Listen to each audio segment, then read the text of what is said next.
Here, aren't they? Alrighty, kia ora tātou, welcome everyone. I'll just start us with karakia timatanga.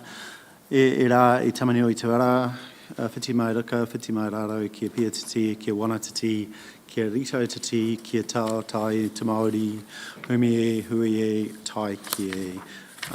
Alrighty, welcome, and we'll get straight into it. Large agenda today. So I'll call for apologies, as none. Welcome Shane from the Community Board, great to see you. We don't have any public forum. Urgent business matters? No.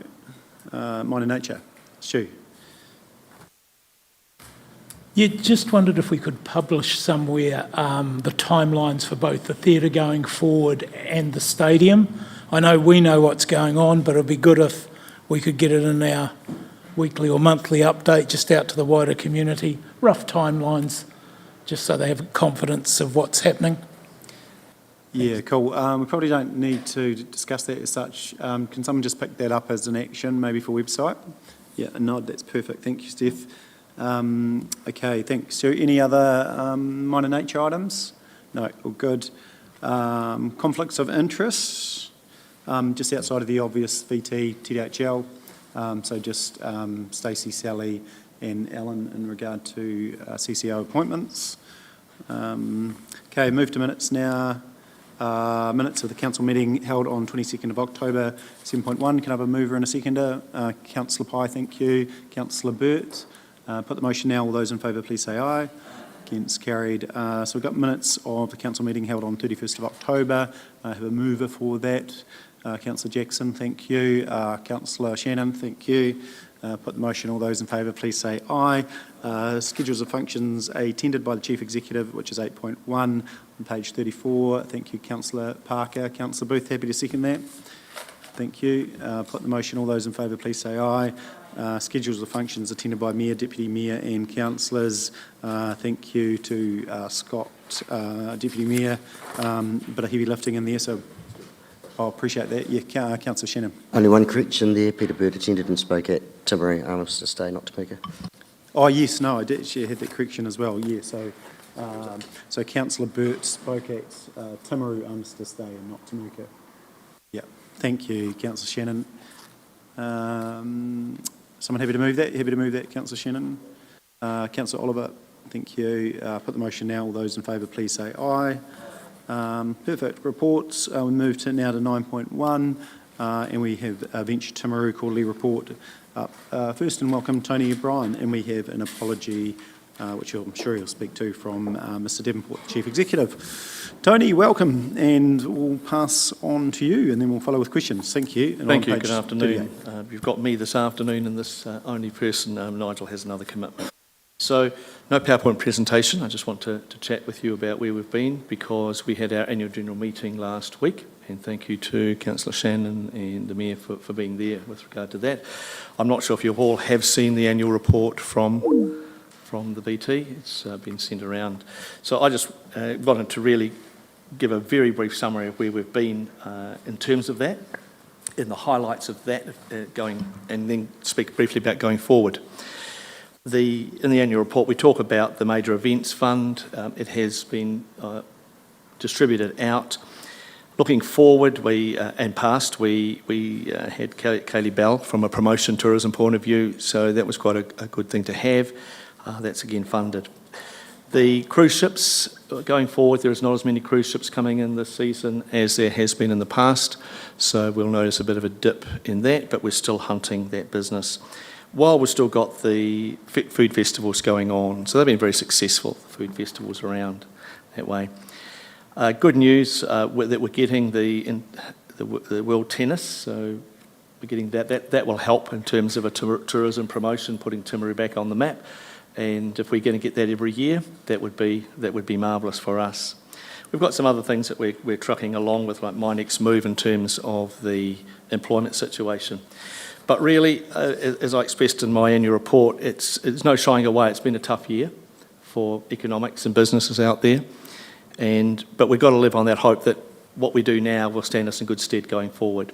And so we're still focused on the future, And our primary focus is increasing businesses into the district to increase the population into the district, because our demographics are going to really hold us back if we don't do something in that line. We did slip down in GDP when we look back over the year, but we weren't the only one in the country in that sense. Tourism, on the other side, is a 30% increase in international tourism expenditure for the last 12 months, and we've got some of that here in this district, so that's been good. And I think we can only be all glad that we have got that from a country point of view. Otherwise, we would be in a hell of a lot worse position as a country if we didn't have that sort of money coming in. Looking forward, though, we've got our 2050 strategy, and that's very much tied up with council and what we all do together. It's not a you or a us or not the population. We're all in this together. We have to grow our district to be viable and economic going forward, as we cannot continue doing what we're doing. If we just look at our stats of our population over 65, it's 22.9% now, and it's growing faster than the births. So we're not in a good position unless we bring new businesses in, different businesses in, to diversify what we've got and have those opportunities for people when they come here in that sense. So our focus is very much around doing what we do well, and that's certainly in the land-based stuff, but we need to diversify more, and that is, so it is land plus. And our diversification is such that we've got a diversified economy, but it hasn't got the depth of diversification. In those sectors, they're not deep enough to handle some of the bumps that we might experience. So the role needs to be to get out and find those businesses and bring them back and diversify our economy more. That is really all I wanted to say from where we're going. We'll go into 2025 with hope that it's going to be better, and we've got to be positive around that future there. But I'm very happy to take any questions. Brilliant, thanks, Tony. Questions? Councillor Pillington, thank you. Thanks, Tony. I kind of get it, but I don't get a sense that we're actually going forward apart from talking about it. When does the rubber hit the road? And I know it's a challenge for everyone, but I guess every one of the region's economic development agencies are saying the same. What are we doing to actually secure what you're hoping for? What's your organisation doing? Because again, I guess I worry that we're spending too much time on other things and not focusing on that. When I read your report, there's lots of lovely things going on, but that's not driving economic development. Yeah. Well, the agency's charged with two things. One is promotion and one is economic development. So the promotional aspect as much as a social as quasi-economic, and we have to have that going on. So we've seen things moving in that direction. Economic development, we can't force people to come to Timaru or the Timaru district as a whole, but I fully acknowledge we have to do better in getting out of Timaru and going and hunting. And it's a phrase I use, and I'm sure my couple of board members use that. I use that word, that we should be hunting more, and we're doing things inside the organisation to deal with that. Economic development is a bit of a tough gig, but that's not an excuse for what we're doing. I acknowledge it's difficult, but we pour 700k into the organisation, and really over the last couple of years we haven't seen much in the way of results. And I do acknowledge the other side that you're also doing. But I guess it is what it is, but... I suppose to help support Tony in the conversation too, it's not just about bringing businesses in, it's about supporting our economic growth within our current environment too. And so that's a huge part of the work that the team will do, is actually supporting our current environment to enable them to grow. So that's another huge aspect to it. Yeah. And to support that, it's just that has in the last 12 to 18 months, that's really been tough for a lot of businesses. But there's no excuse. We need to deliver more, and I'm not shying away from that. I guess, Tony, it's not any good we all just sit here and nod because nothing moves forward. So you're in the hot seat. Yeah, thank you. Appreciate that. I mean, just sort of similar to echo Councillor Piddington's thinking is, the way I think is you look through this and report, and it's great, and the KPIs sit there, and we've agreed a lot of this within the SOI, etc. But what's in here that happens no matter what, and what are the things that we can pick out and say, well, actually, if we put resource to that, can we, make, to quote you, a CE, make the boat go faster? So, how can we have a narrower focus on the things that we can change while, maybe just accepting that some of these other things are going to be delivered? Yeah. Yeah, Councillor Burt. Yeah, only because we're on live feed, just to give another balance as well. 750k is a lot of money when you put it out there like that, but the multiplier that you're responsible for in terms of the investment you've made dwarfs in comparison, and that money that's been pumped into the local economy that spreads through everyone, the service agencies and everyone else who benefits from it. That is a big thing, and it's, quantify it is quite significant. I still, having said that, I do agree with Councillor Piddington that other thing, and I know hunting, and they don't come here, and you've been in this, many years ago, the same questions around council and everything like that, and I'm sure every other economic development, organisation goes through it, but specific to us and what we need and what we should be doing about hunting, and that's goodwill hunting. Yes. Yeah, and Councillor Oliver, I think, had a great, he had an example, I'm not sure if it was great, but he had an example this morning around a business that was in Ashburton, and I won't name the business, but the question is, from a Timaru point of view, who's making that phone call to say, actually, is this a business that might want to look to set up in Timaru? And I'm just not sure if we're doing that. But we've had these conversations. We have, no, Nigel, you're yeah. aware. Yeah.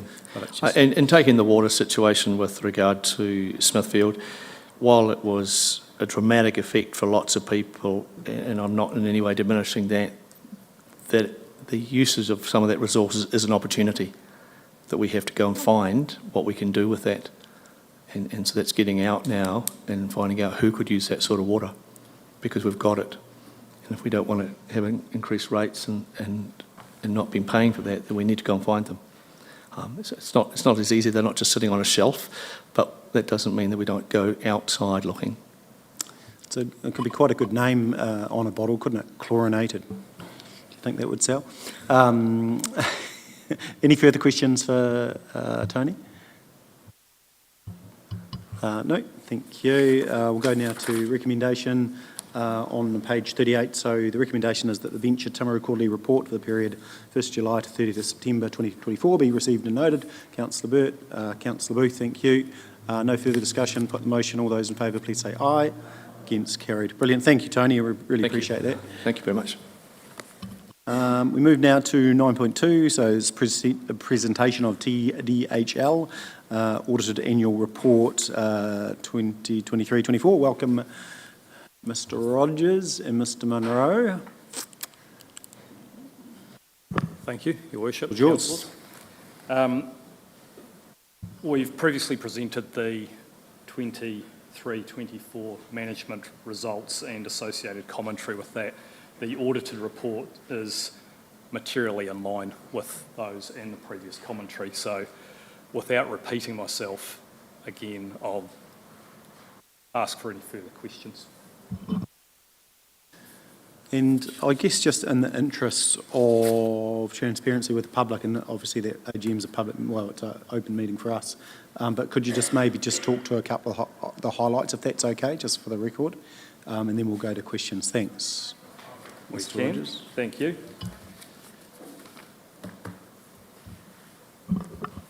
I'll refer to page 7 of the annual report, Chairman and General Manager report. At TDHL, the significance of adhering to our strategy of growing a diverse investment portfolio has become increasingly apparent this year. The mid-year loss of the Alpine dividend due to the price path correction, coupled with the ongoing challenging trading conditions faced by both Primeport and Alpine, has resulted in a notable decline in dividends and incorporated equity returns from our associates compared to previous years. However, this has been mitigated by a robust performance in the property portfolio, allowing us to fulfil our commitment to our shareholder by providing a sustainable intergenerational return. The events this year have reinforced the need to reinvest in the portfolio, pursue diversification options, and continue to invest in relationships with our shareholder, joint venture partners, and associates. It is through the strong relationships that we've built over the last 3 years that we are now better equipped to respond to the current challenges. A great example of this is the collaboration that is occurring with our fellow shareholders in Alpine through the joint director appointment process, which subsequently has led to the appointment of 3 new independent directors to Alpine. Looking ahead to 2024-25, we will continue to leverage our relationship for the betterment of the associates, actively engage with our shareholder to increase alignment to its 24 to 34 long-term plan, and continue to pursue and realise diversification opportunities that will ensure we can continue to provide a sustainable intergenerational return. Regarding financial performance, our underlying operations remain strong, with property revenue increasing 12.6%, which, combined with disciplined cost controls and despite lower associate dividends, have supported a net cash surplus from operations of $1.4 million, down from $2.3 million last year. The effects of reduced associate equity can be seen in the total comprehensive income for the year, being $6.6 million, down from $31.4 million last year. Despite the positive property portfolio revaluation, now valued at $67.4 million, this clearly illustrates the influence of the non-cash incorporation of associate equity into TDHL's results. We've prioritised our financial support to our shareholder through the $1 million dividend payment and $1.5 million in interest payments throughout the year. This resulted in total cash payments to Timaru District Council of $2.5 million. The total assets have increased by $5.6 million to $215.5 million, while total liabilities have remained relatively stagnant at $30 million, thus lifting shareholders' equity by $5.6 million to a total of $185.5 million, maintaining shareholders' funds to total assets in line with last year at 86%. Around the board table this year, a wee while ago, we farewelled Peter Burt. We thank him for his service and contribution. In early 2024, we welcomed Darren Evans to the board. We acknowledged the immediate and positive influence he's making. In closing, we'd like to extend our thanks and appreciation to the Mayor, councillors, Chief Executive, council officers for their ongoing support throughout the year. As we move into 24-25, we have already embarked on a program of increased engagement and alignment with our shareholder and look forward to continuing this. Thank you. Brilliant. Thank you, Mark. Any questions, queries for Mark? Go for Councillor Booth and then I'll come over to Councillor Puddington. Thanks. Thanks, Mark. I just, considering Alpine's issues in the last year, has there been any increase in, I guess, your oversight in regards to that company, considering how it's performed? I guess, and the other question I had is, you've just started getting your own money from the LGFA, is it? Not quite, but so what sort of benefit is that potentially going to be for the next, perhaps, financial year to help out with that dividend? So in regards to oversight, I wouldn't say we've increased our oversight, we've just continued proactive oversight and the appropriate structures that we've put in place. So the joint letter of expectation with the other shareholders is continuing, ongoing engagement with meetings, quarterly updates from Alpine that get reported through, increased officer-to-officer meetings and enhanced chair presentations to TDHL as well. So that's ongoing. No more surprises? I can't guarantee what Alpine will come out with, Councillor, but we don't see any surprises. In regards to LGFA, the potential savings, which we're working through finalising LGFA at the moment. Yeah, we've got a little bit of paperwork still to go to complete full LGFA session, but ultimately it'll give us access to materially lower interest rates and reduce our interest costs, and that'll just support the diversification drive that Mark's just talked about in his annual report. Cool, thank you. Councillor Puddington. Any update through Alpine on the Commerce Commission and the well-named price path correction? Where are we at? And do you have any expectation of what that is going to cost the company? They're still working through that with the Commerce Commission, and the Commerce Commission's been prioritising their default price path 4 work, and so they're coming towards the end of that, now working with Alpine on the price path correction and hoping to have something out in the next couple of months. Cool. Councillor Jackson. Just curious, under the operating expenses, the employee benefits, 447,000. What are those employee benefits? What are they made up of? Page number, councillor? Have you got a page number? Oh, yeah, sorry, page 67.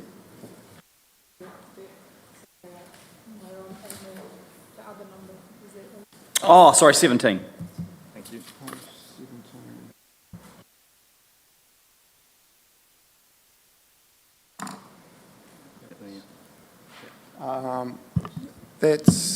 That's board, that's all staff salaries, including board, I think. Oh, no, it doesn't. No, it's not staff. I think it must include a whole lot of the accrued leave, and I'll double check to you. I'll double check that and come back to you. It's salaries and associated staff costs.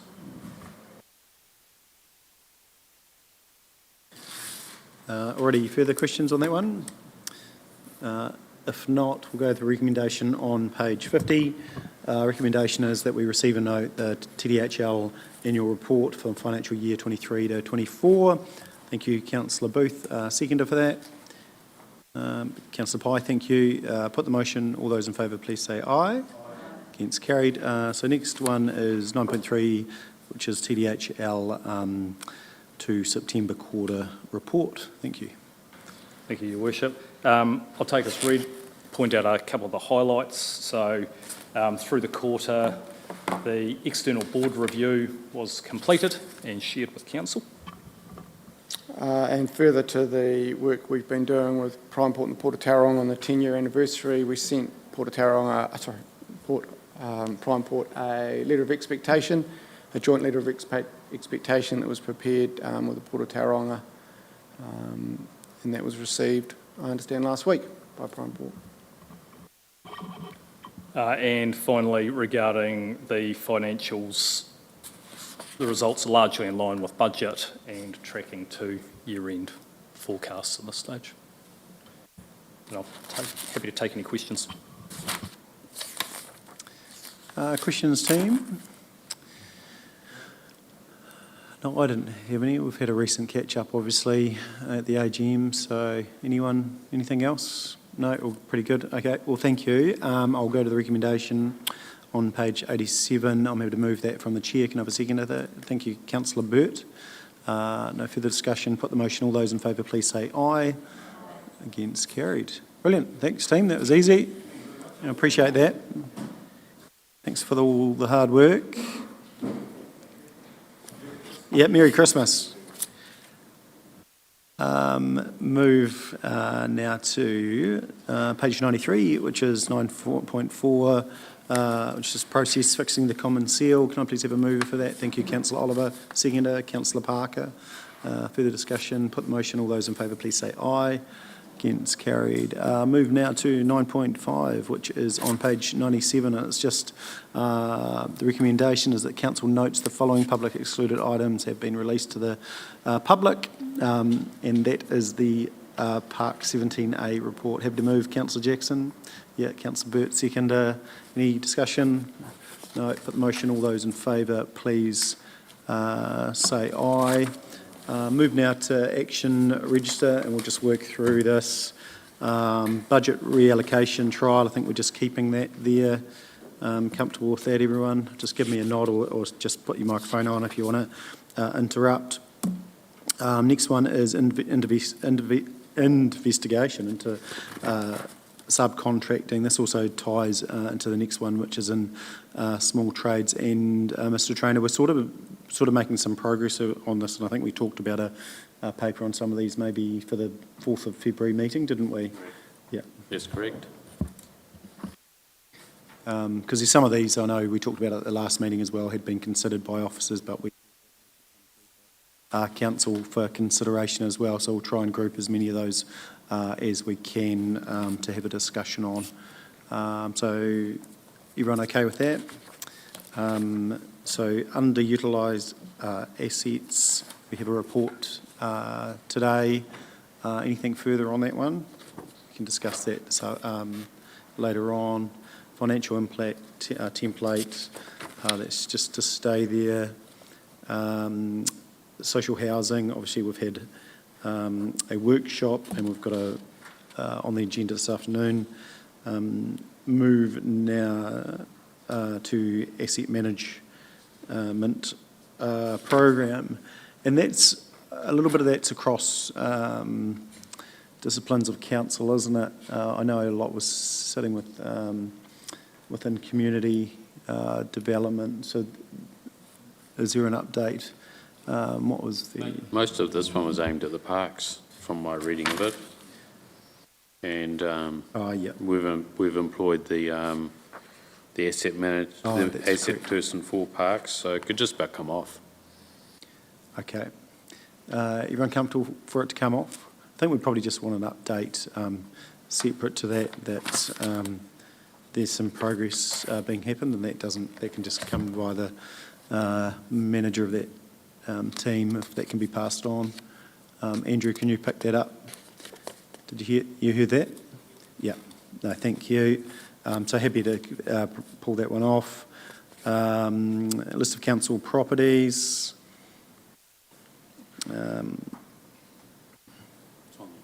That's on the agenda, sorry, yes, that's, yeah. Then Timaru Library report, update, information supplied around the theatre, etc., so that can be removed. All good with that. Next one is refurbished theatre back of house. Sorry, Nigel, you missed the... What did I miss? The monthly financials. Where am I? Oh, monthly financials, yeah. They were provided, and we're just finishing off November's now. So just a question on those, no, it will be, so it's not, we don't want them in the meeting cycle at the end of each month. As soon as they're completed, can we have them circulated to us? That's your understanding, isn't it, Andrea? Yeah, perfect. Cool.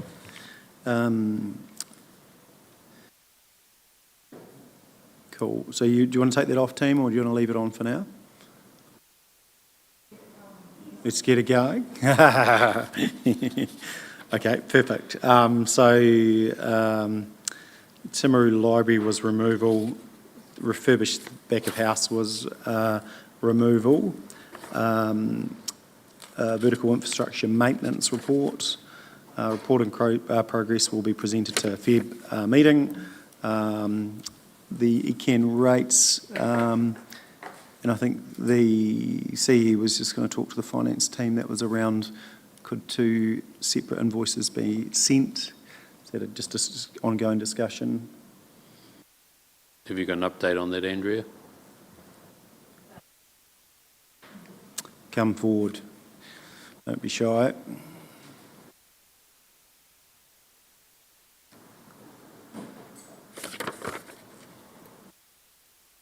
So all of the amended invoice ones have gone out, but there has been a few that have been delayed, and we're assuming that it's NZ Post. They got posted issued on a Friday, and so there are some people that still haven't received theirs. And so the team have been fielding a lot of calls in regards to where's my invoice. So we've then suggested, email is another option. So quite a number have moved to email to deal with the post issue. So as far as I'm aware, there hasn't been a lot of queries in regards to it, because I think it was reasonably straightforward in the layout of the invoice. So I think hopefully it's over. Yeah, and so the question was could we have 2 separate invoices at the next? Is that achievable to do ECAN on a separate invoice? So at the Commercial Strategy Standing Committee, we said that it would stay one invoice, but the colour, we would... Oh, okay. Sorry, yeah. Yeah, we would design the invoice to separate the 2. Okay, no, perfect. Sorry, I missed that one. Yep, all good. Worship, just yeah. to clarify, to get your rates demand email, do you have to come to council and get it? You'll just do it? You can send an email into inquiry rates saying, could I please have my... so they have to come and ask. They have to come and... Yeah, well, because we don't know their email addresses. Yeah. So they can I'm just phone trying to call. get people from Geraldine. They can go into the library And get them. the service centre. Yep. Because probably they don't know how to do it. Yep.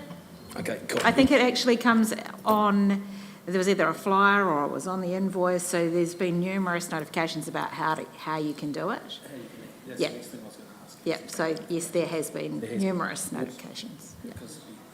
So honesty call for officers and member of the public and elected members, if you like, who receives their rates invoice via email. So, oh, there we go. Got a Chief Executive couldn't tell, he's not in charge. So a mixed bag. So I'm sure that's probably quite a high proportion relative to the general public, I would expect. So we've got some work to do, yes. I'm pretty sure that if you even just jump on the TDC website and go to the rate section, it tells you right there to do it and how to do it, and it's a piece of cake. I did it for the old man. Yeah, just go onto the website, just search bar, rates, whatever, go to the place. Sign up to It's my right there. TDC. Yeah, and Gav will shout you a beer. You'll never get off our website. It's so exciting.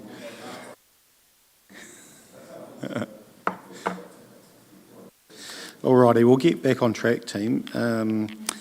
Thank you. And then Smithfield closure revenue impact. Thanks, Andrea. We have requested that be removed from the register. So is everyone comfortable with that? Yeah, okay. Recommendation, council receives and notes the updates. Mover, thank you, Councillor Burt. Councillor Jackson. Put the motion. All those in favour, please say aye. Against carried. 9.7, which is the updated delegations manual, and I welcome Stephen Doran.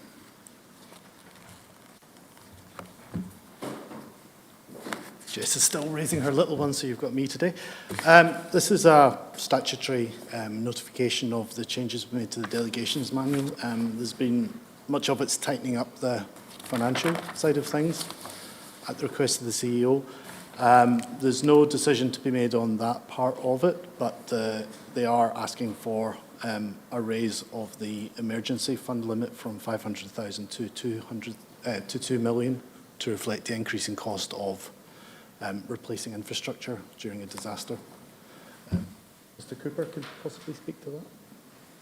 Needed. Questions? We've got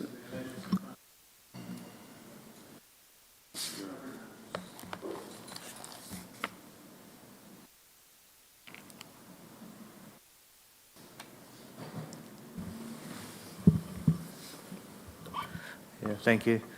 The main reason for the request is that in an emergency event, and as we have experienced previously, $500,000 doesn't go very far at all, particularly when you're dealing with roads. So if you've got a major repair to a bridge and roading networks, $2 million is more realistic if you need to get that funding quickly. So it's just a request that the Chief Executive has a higher delegation for that purpose. If it's a civil defence emergency or in a recovery event. Yeah. Any questions around that? Yeah, Councillor Pennington. I get that, Andrew, it's expensive, but to go from 500 to 2 million is quite a jump. Can you give me an example that you'd have to spend 2 million in 3 or 4 days? Because I'm not disagreeing, but I just want clarity around why the increase has been so substantial. I wouldn't say it's in 2 or 3 days, but it's certainly over a week or so. You take the 2019 Rangitata event, the total bill for that was around 4 million. So we did spend, I think it was over $2 million local share on that quite quickly, because we had to get the roads open. The Lower South Island was isolated. Yeah, look, I get that too, but I'm concerned if you rush things, you might not get them as cheaply, and I just want to make sure, I don't know, that it is being used sensibly. Always used sensibly. Good response. Some of our ratepayers may disagree, but look, that was just the discussion. So what happens if it's over 2 million? Would have to be a special council meeting called. Yeah, I think, it would be an example would be where, for that sort of level of expenditure, it would still have to be in liaison with at least the mayor, if not more, elected members, and it's if we couldn't meet in a democratic environment. So it's very much for a reasonable size emergency. We probably haven't seen as yet, but there's all those retrospective approvals are likely to happen, because currently delegation is 700 and it's 500 for that, but the CE does have other delegations which could be applied as well, I guess. Yeah, don't know. Yeah. Oh, within budget. Yeah, no, good question. Outside of budget. Yeah, Councillor Booth and then Councillor Jackson. Yeah, look, on both of those occasions you mentioned, there was a separate organisations that were responsible for action in those situations, such as ECAN and also probably NZTA. And so I wouldn't like to think that you'd rush in and offer up TDC money when potentially that money could be coming from somewhere else. So I guess I'm not very keen on allowing $2 million. I'm thinking anything over $500,000, you need to be talking to us. And generally that's in conjunction with other people who are going to be responsible for those funds or taking action as such. So that's what I think about it. Councillor Jackson. Don't they send us an invoice? So why do we have to have the money up front? I don't quite understand that, sorry. Can you It's fill a me in? delegation to be able to approve the purchase of something. Okay. You get the invoice later.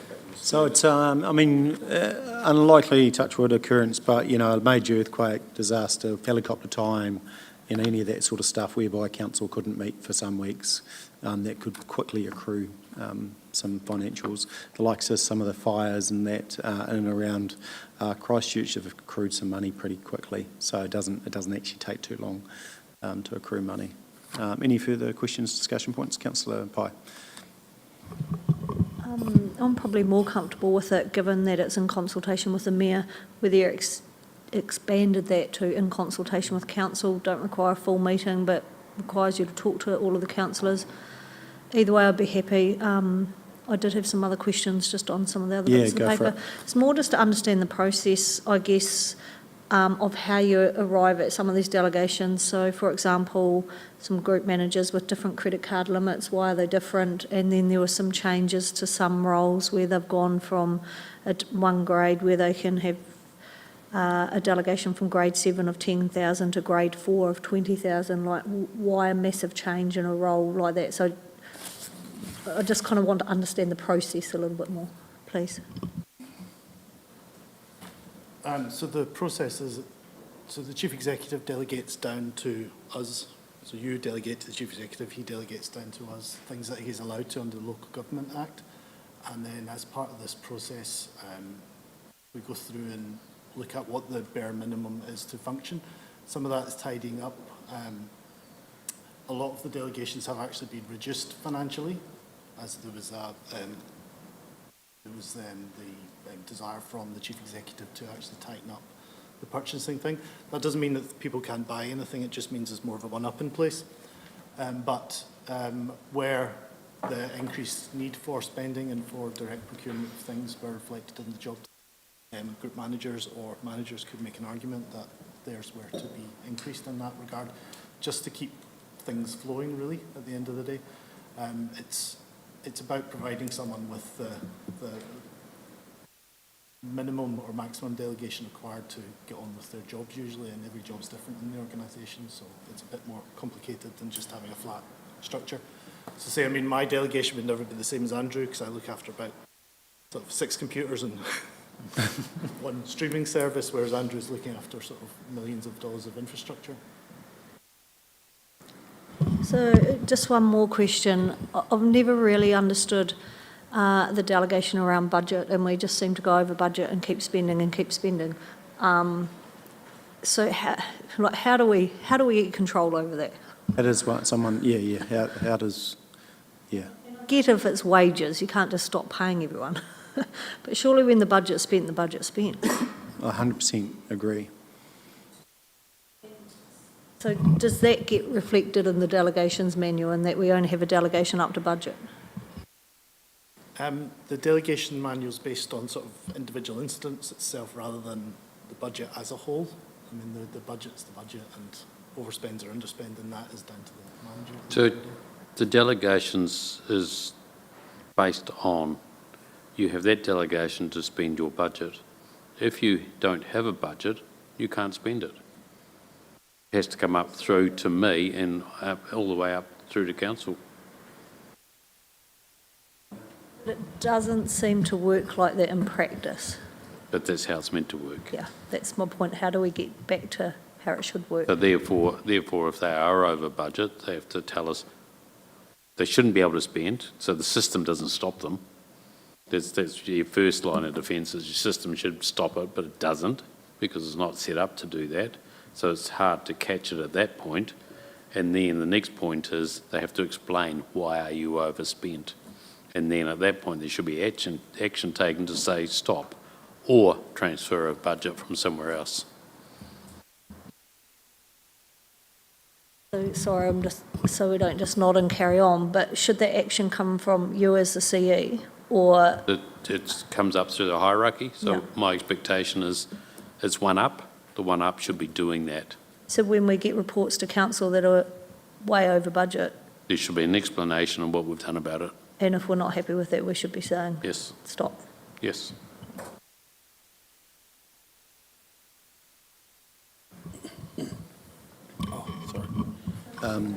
Yeah, we shouldn't even get to an explanation, should we? I mean, that's probably, in my view, that's almost a performance, because you haven't met your KPI of being within budget. Councillor Oliver. I'm just sort of getting the feeling that this increase from 500 to 2 million is basically, because the understanding is Rangitata was 4 million. I know last time when we needed the chief executive to have more power to spend more money, we had to have a meeting, get together. I'm imagining that if there was no devices to be able to get everyone in, that you now have the power because you have a uptick in the amount of money you can spend instead of trying to get all the councillors together. I'm just sort of thinking that's quite a good reason to increase that amount. Look, and it makes sense. And then, I mean, you might have to, scramble to get a quorum together to make further decisions if people were displaced, etc. I just got a question myself. So, might be typos, but on page 132 and then on to 133, there's a couple that at the bottom, amend financial delegation from grade 6, 20,000 to grade 5, 20,000. Is that, I assume there's just a few through that are just amending it to, they've changed the grade, but the money's the same? Is that just typos, is it? Yeah, it's a typo. We'll check that one. No, that's cool. Councillor Burt and then Councillor Shannon. So in terms of the 500,000 to 2 million, I mean, our job as council and the reason we exist is to make sure that things are done specifically and very quickly, especially in emergency response position to assist everyone in the community. And you bring up a very good point there, Councillor Oliver, but 500,000 goes nowhere as long as there's a reference back to the mayor and sometimes some of the decisions you're making to spend that money, someone else will have to pay for it anyway. $2 million, I have comfort that those right decisions will be made fiscally responsibly as well. So, I mean, I have comfort that that's the case. Thanks, Councillor Burt. Councillor Shannon, I think I was, and then Councillor Booth.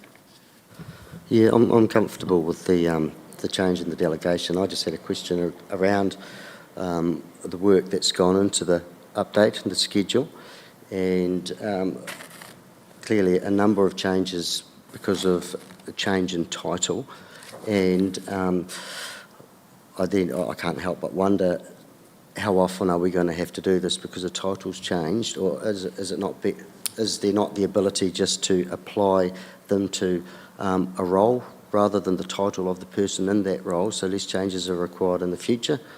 And there are a few others. I know there's some updates because of regulations and what have you as well, but it just struck me as an awful lot of work, and I'd hate to see that to have to happen again every other year. The delegation manual, it's a bit of a, well, you'd hope it's a bit of a living document that sort of moves with the council as the structure changes, but it's that thing where we do have to tell you what we've changed in it every year. So it all gets bundled into this one thing, so it can look quite large at the time, but it's when we sit down and pull it all apart, and it can reflect shifts in the organisational structure, so really you do have to keep it up to date with titles and who people are reporting to. And Yeah, I understand that. I'm just thinking about what can be done but because when so many things have to be changed, it's easier to miss changes and to miss things that were supposed to be changed. And I just wonder is there a way to reduce, just simply to reduce that amount of work in the future? I think through you, Mr. Mayor, the title is the role. It's one and the same. There should be very few changes to titles. So I think this is a backlog. It's gone back quite a long time. So this hasn't been done for a while, is my understanding. So it's just bringing it up to date. So going forward, there's very few roles that change titles. And if they do, there should normally be a process, and why are you doing that? Do you want to bring back employee A and employee B? We have Councillor Booth and then, Councillor Booth. Yeah, I think the point I was getting at was that when there's a disaster such as, a flood event, quite often the central government assistance, or there is regional assistance. So I would not like to think that our council would jump in and offer money up to $2 million just off the cuff without any consultation or any negotiation. And so if that's sitting there, there's a potentially for that to occur without the proper rigour and basically, hang on, no, we don't want to pay that much money, when someone else actually may do that on behalf, and such as central government. So that's why I think that that number there should remain the same. Thanks, Councillor Booth. And go Can I for it. just comment on that? So basically, we are responsible for our own infrastructure in an emergency event. So all our local roads, our local bridges, water mains, sewers, we are responsible for. The government will not provide funding for that. NEMA provides funding for social services and reaction there, welfare, but not for infrastructure, and that's covered by our insurance policies and also our NZTA. We can apply for them for emergency works funding, but that is very much retrospective, and it can take up to 2 months or more to get approval, sometimes longer. So we do have to react, and we just can't sit there leaving the roads with no property access. We have to actually get in and fix them. So You can actually send us as governors information, and generally we can make a decision all in an email round if necessary, if it's that urgent, and we do that. yes, but you can't make a council decision by just doing an email. So what am I saying is you have the delegation to the chief executive who can liaise with the elected members. Councillor Burt. Look at East Coast, North Island, Gabriel. Do you think they're all sitting on their hands trying to figure out what councillors to get hold of? And it's not out of the realms of possibility that that's not going to happen to us in a significant weather event. $2 million goes nowhere with your infrastructure and roading and all that sort of thing, bridges and that, to have at least to be able to make those decisions in the first few days and then negotiate later on if central government would come to the party. It's one of those things around emergency management that you need to have that confidence that it's going to be done right.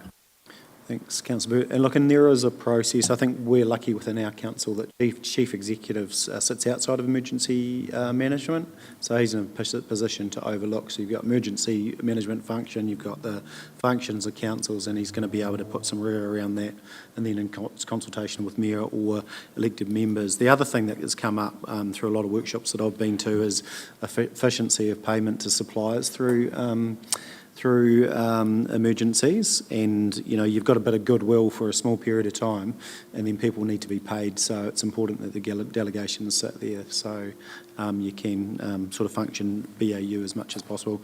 Look, is there any further discussion? I'm happy to move that delegation. Councillor Oliver, happy to second it, and then that's the notes as well. So it's 1 and 2.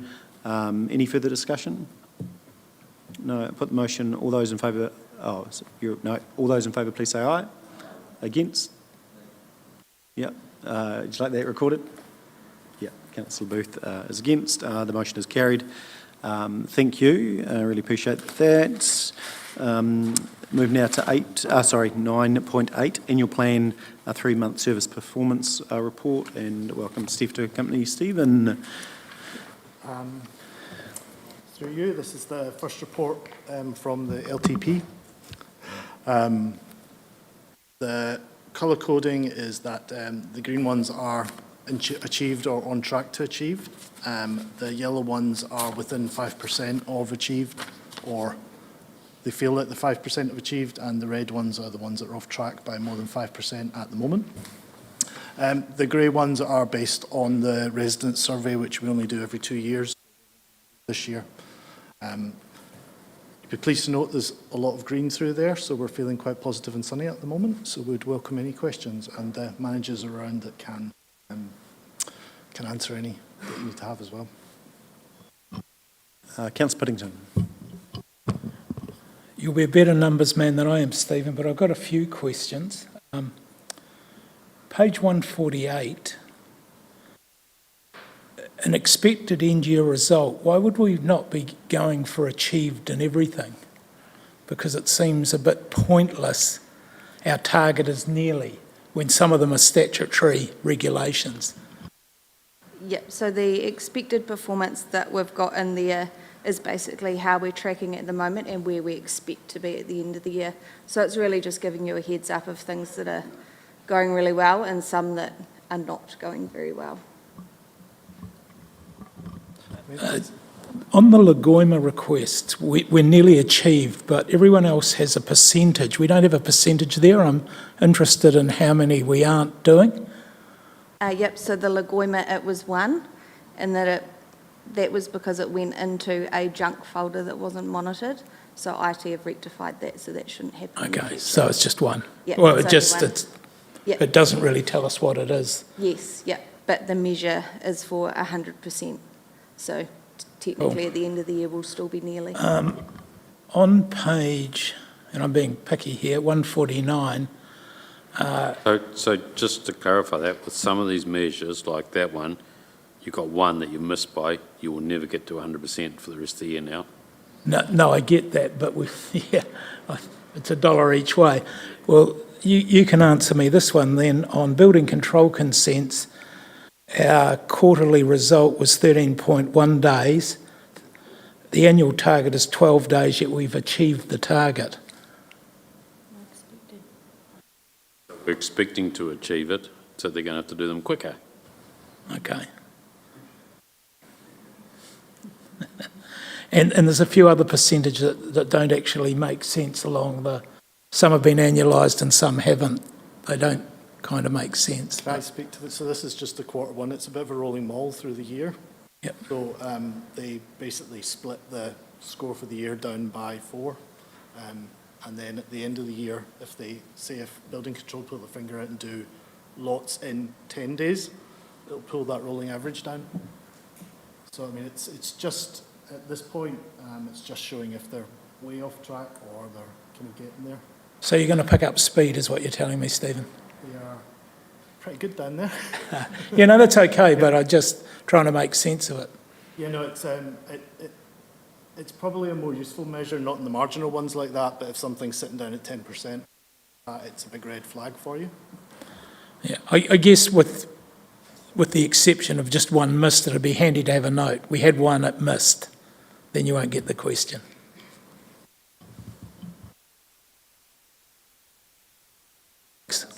Councillor Booth and then Councillor Jackson, sorry. Councillor Booth was first. On the Lagoimas, at one point there we were getting a lot of Lagoimas. Is that actually trending back down now, or where is that? Do you have a certain amount every year or every month? Yeah, so the exec girls look after that particular function, but I know there is still a high volume of Lagoimas coming through. There is a huge spreadsheet that they keep a running total on. If that's some info you're interested in, we can keep a running total. Had it in the past, so you might have had 80 or something like that. Yeah, so we can include that in the 6 monthly report if that's... Yeah, no, that's fine. Sewage overflows. Does it happen regularly, and is it at the same places down there, Douglas Street or anything like that, or? No, so that one, so the way that one's done is a bit different. It's not an average, it's actually a median. So if you get, doesn't matter if you get huge ones and really short response times, it's whatever one on the particular day lands in the middle of that spectrum. That one has been bumped up a bit, and that was due to communication systems errors with the contractors as well. So now that they've worked on improving efficiencies there, since that one that happened, their time has improved a lot. The other question was the protozol rules nearly achieved of the 8 schemes. Have we got like one scheme that doesn't meet the standard? Yeah, that's the data. Yeah, that's a data collection issue. And there's a bit of a grey, there's not many grey areas in the new way that Taumata ROI reports things. So if you're out by 15 minutes over the course of the year, that's you gone for the year. So, and that's not so much there's any protozol risk, it's just our systems talking back to home base and recording in the right intervals. Councillor Jackson. Just a couple of things. So, sorry if I missed this before, Stephen. So providing dog-controlled education to one school, preschool organisation per term. So you've got 5 per year, and you've got 6 in the first quarter. So does that mean we don't do any for the rest of the year? Is that, or are they booked in, are they? Is that how that works? No, it's really, really popular, actually. They're getting requests from schools and they're resourcing to supply them where requested, because it's seen as quite important. It was actually a discussion we had with audit that we were hugely overachieving in that, so that's a bit of an explanation. Okay. The other question I had was, so is it, like, for example, with the kilometres of off-road walking and biking tracks, that annual target being 90k, and we've done 93 already. So again, we're well ahead of the game there, is that what we're saying? Yeah, so that one is basically, we have the benchmark that we want to keep because it's based on per capita resident and also where it goes around the district too. Okay. So that, yeah, it's basically to maintain at least 90 at all times. And is that the same like for average consumption of drinking water per day? Because 300 litres per day per resident's a lot, so that takes in all the trade and everything else does it as well. Yeah, but that one is unfortunately skewed by stock water. So town is actually good, it's under that 300, but due to stock water systems using a bit more, that's what bumps it up to 312, which means it's currently not met. Okay. And just finally, I see the level of contamination of recycling. We've got a 25.92% result, which is not great. So does that mean that maybe some more education is required on that front or not? Yep, we're talking to the mayor about removing his shirt again as we speak. Yeah. No, some of that might be down to the government's changes. Yes, that it is. did complicate matters quite significantly for people. So it's a bit of re-education again that we're working with the contractor. Just to add to that, yeah, the way it's measured at the moment is a sample that's taken on a particular week, and it is actually representing all of South Canterbury, that number, so it includes Mackenzie and Waimate. We are now changing the system and taking samples from different areas and trying to get a better handle on it. So we've recently done Timaru, and it's showing that the contamination rate for recycling is at 12%. Timaru. And I have to say that Temuka is a star performer. Oh, and that's Temuka. 3%. Ooh.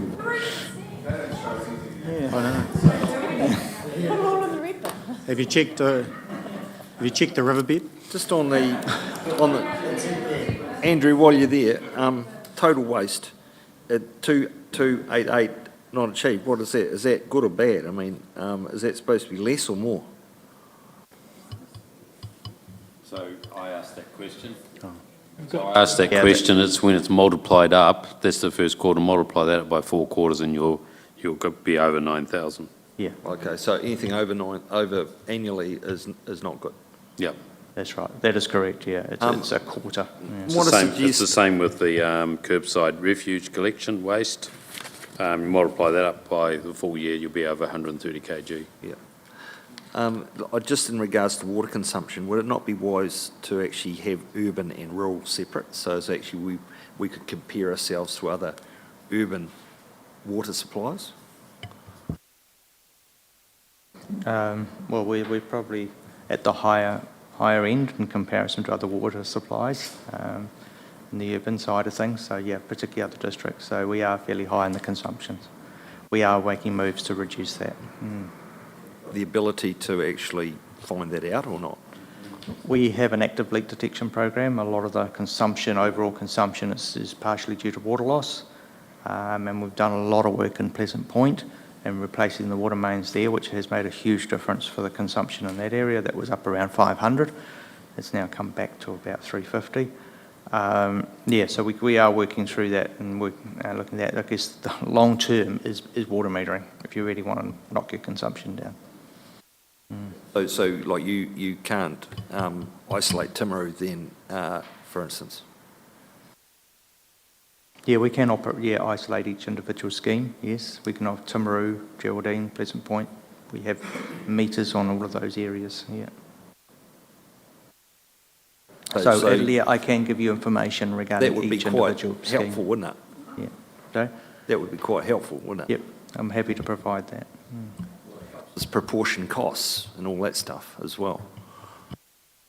Thank you. And whereas we did put money in for water meters, so we're keen to see that rolled out. So I'm assuming we'll get an update at some point. Sorry, Stephen. Steph. Yeah, so just to clarify, that measure is a mandatory measure from central government, so DIA, to make sure that we are, within that 300 per person. Yeah, there is no reason why we can't split it out in the reporting system, but the measure to report on under the legislation is for the whole of the district, not per scheme. No, it's per, whole of, the whole water schemes, yeah. There will be a significant drop, of course, in Timaru's consumption with the closure of Smithfield. I think it's more, it's not the big, it's actually how we're doing ourselves and not necessarily what the whole rest of the country's doing. But, yeah. Thank you. Councillor Shannon, then Councillor Pye. Thank you. Just take the opportunity while you're there, Mr Dixon, in the activity highlights and issues, I'd like you, please, to going down to roading and footpaths. Let's use this opportunity for you to explain the quarterly issues for roading and footpaths, please, because I think that needs to be highlighted, some of these changes and what the community is seeing, and your explanation here is good, and I'd like people listening to hear that, please. So that the funding allocation for footpath renewal has been significantly reduced from NZTA, as was highlighted at the workshop last week. So yeah, we're saying that, if you carry on the current funding requirements, the renewal cycle would be 75 years for footpaths, as opposed to a useful design life of 25 years. So it is, what that means is that there will have to be a greater proportion of ratepayer funding put into footpath renewals but having said that, government GPS changes every 3 years, and there could be a change. It's like a water-filled balloon, really. They have a set bucket, and that bucket doesn't seem to be growing, so they just push it to activities that they want to focus on at any one time in that 3-year period, and that changes.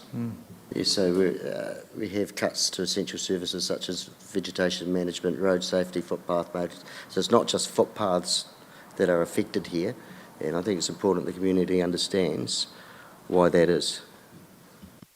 Well, it's to do with our funding allocation from NZTA. So they have, the government policy statement on funding is putting a lot of money into pothole prevention, and that's so our potholes, our road maintenance, our road rehabs, our resurfacing is now fully funded.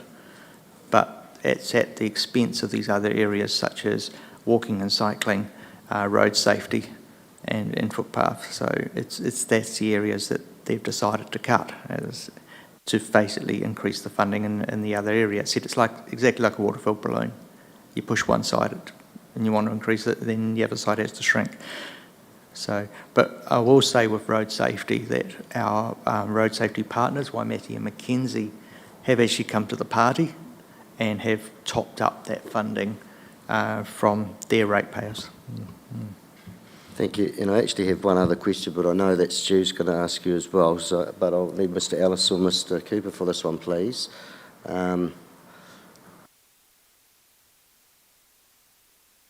Under building control, there's just a statement here I don't quite understand. We have experienced further issues with how council units work in with each other, and in most cases this has affected the compliance outcomes of the related consents or approvals and had a direct impact on our customers. What does that mean exactly, please? That is on page 156 under environmental services, activity building control. Down under the quarterly issues, second paragraph.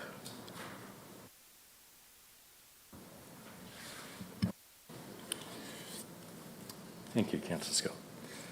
Just bear with me while I am refreshing my memory.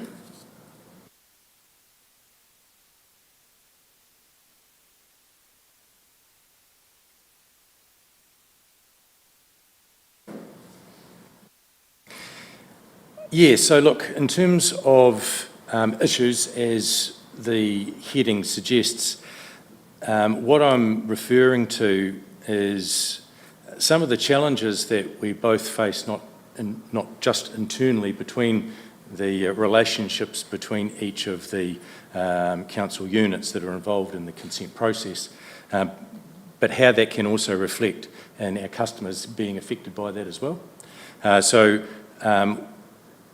The reason for identifying that is that it isn't necessarily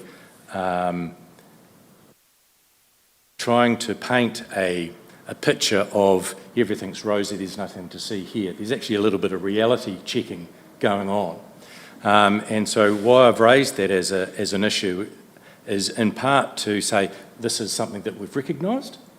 It may come as probably no surprise to many that working with council is always a little bit of a challenge. So I think this is part really in addition to acknowledging that we know that both internally, but we also hear that from our customers as well. So it's recognising it and then putting some measures in place, or some actions rather in place, that we can actually look at improving the service that we provide, acknowledging that it starts from internally ourselves, rather than looking at, I guess, pointing the finger at external issues rather than looking at ourselves in the first instance, is really what I'm trying to highlight.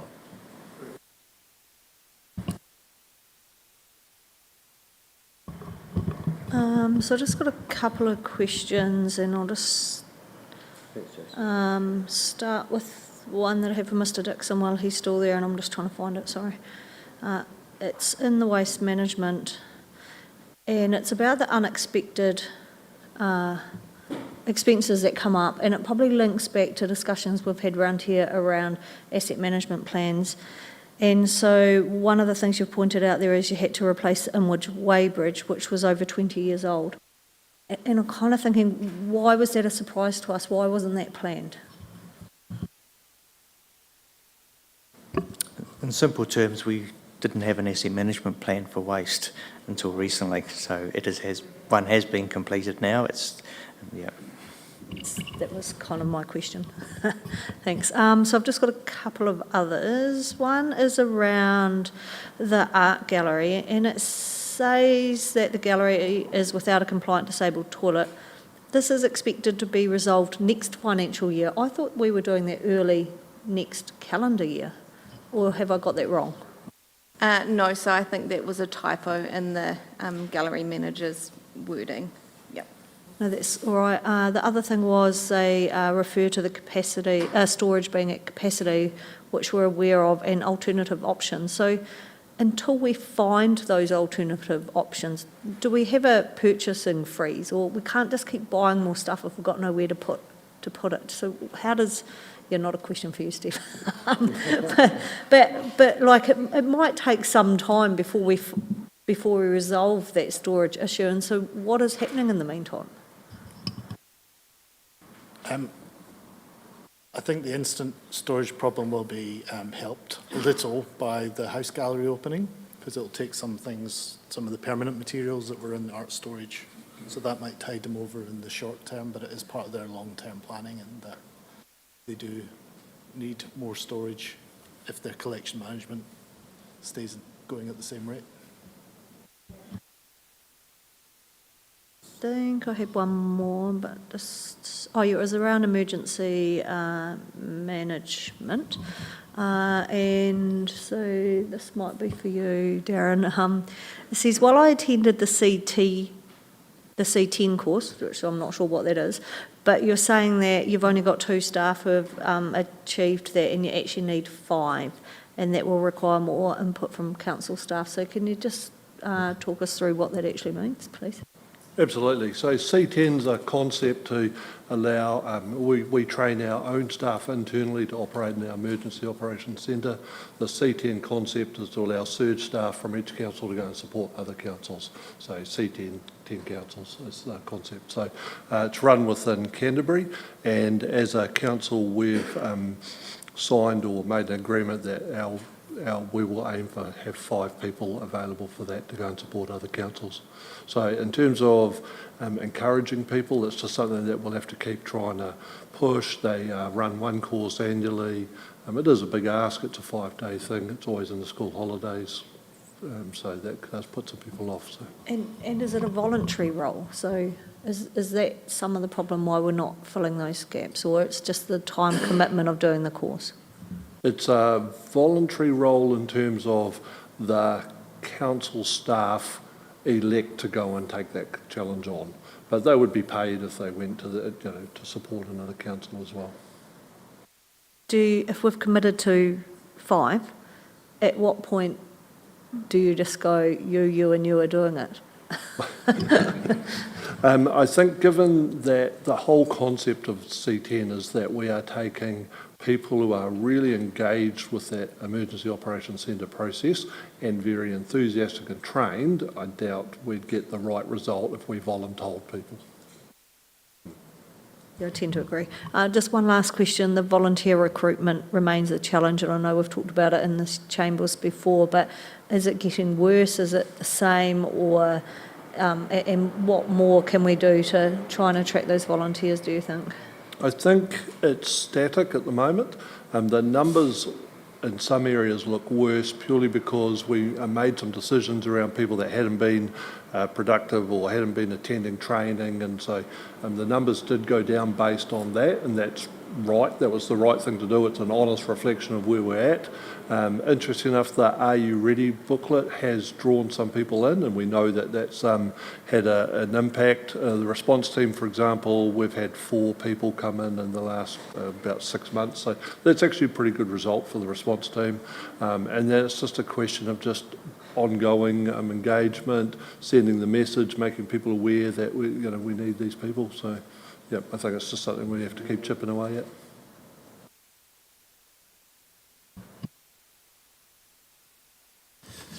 Brilliant. Further questions? No? Okay. Oh, Councillor Piddington. Just, Andrew, following up Councillor Pye's question around the weighbridge. Did you say we didn't have an asset plan? Was the reason for that? That's correct at the time, yeah. So we didn't have the information around the condition of the particular assets, but that work has now been undertaken and done, yeah. So I guess my follow-on question though, if the work's been undertaken, how much short are we in the budget? Because there's nothing in the budget for any of this. Not this year, no. Yeah, we said it's only just been done. There is not a significant shortfall from my memory. I have to review the plan again, but yeah. The majority of the work is in the landfill cells themselves. But yeah, we have spent quite a bit down there in recent times. We have the new gas flare now, and new gas collection systems, leachate systems. So there's only really probably pumps that will need to be replaced coming up in the near future. And yeah, maybe some of the monitoring wells, which is the other thing that's popped up. I guess the alarm bells are still ringing for me that we didn't have a plan. Are there any other operations that you're in charge of that don't have asset management plans? Yeah, parks and reserves is the other one. And that is being developed at this point in time, yeah, where the asset data has been collected, but we just need to analyse that data and look at the long-term expenditure and renewal profiles. Okay. When are you likely to have that? Work is underway now. Yeah, we had to, of course, get some internal resourcing for that. We had a vacant position for quite a while, but that's now been filled. So up till now, we've just been doing it on knee-jerk. We've been going on a year-to-year basis, yeah. And knowledge. You know, there's been quite extensive knowledge in there, so it hasn't been too critical. Yeah. But certainly in the area of playgrounds, a lot of the perhaps parks, vertical buildings, infrastructure, you know, the rotundas, things like that, they probably need a bit more planning and renewals and maintenance. I guess my concern again is around rate rises. Here's a whole lot of work that we haven't costed anywhere that we're going to land on the rate bar. Yeah. Well, we do a lot of the maintenance in-house now too. So. I wonder though, it does come down to that process we have about reallocation of budget. And I presume that would have been reallocated to do that, the weighbridge. So what have you cut to? I think from memory, the weighbridge started last financial year, didn't it? That's correct, and it was actually funded from savings of building the new cell. We got a very good price from Rooney's for that cell, and so there was particular savings, so we managed to fund the weighbridge on those savings. So there was no increase in budget. You go, Councillor Piddington.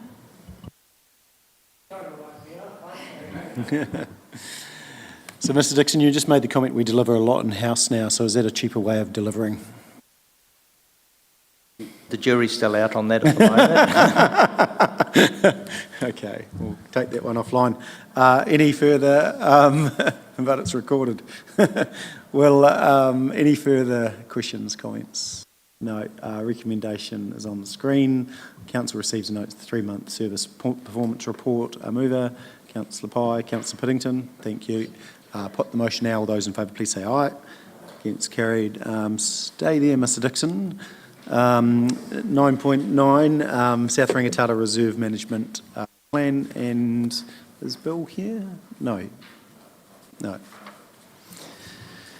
Thanks, then we'll pass to you. So it's around, we've talked about this before, but it's the intention to undertake a comprehensive review. Do you want to just talk about it briefly and we can throw any questions at you? Thanks.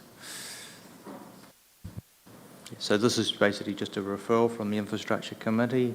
The Infrastructure Committee didn't have the delegation to actually do this, so it's come into Council. So that's fine. Any further discussion? Happy? So Councillor Parker, happy to move? Yeah, Councillor Jackson. Cool, perfect. Put the motion. All those in favour, please say aye. Yeah, that's sorry. Apologies, there was another one too.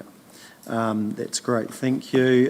Dangerous, affected and sanitary building policy team and building getting together. It's like the ultimate Christmas party, isn't it? Welcome. Good afternoon, Mayor Bowen, councillors. Thank you for that enthusiastic introduction to this. This report is to present the proposed final dangerous affected and sanitary buildings policy for your consideration and hopefully adoption. A slight recap of how we've arrived at this point, and then happy to answer any questions. So we're required to have this policy by law. We have undertaken a consultation in line with the special consultative procedure. We received 2 submissions, and a hearing was held in late October, where you had one of the 2 submitters speak to their submission. Jason and myself have considered those 2 submissions, have taken feedback from MBIE, and have made a few tweaks to the policy. Happy to go through those in some detail, but if you wish, but otherwise I'll take them as read. Councillor Pye requested, separate to that we prepare a bit of material around what other councils did in relation to heritage. So we took a sample of 14 councils for that. That's attached to the policy, to the report, and that the findings of that sample also helped inform our proposed changes in that respect. In relation to the submitters, effectively, for one of the submitters, being Te Whatu Ora, we consider that their submission was adjacent to the scope of the policy, so we've made a note of that in the appendix.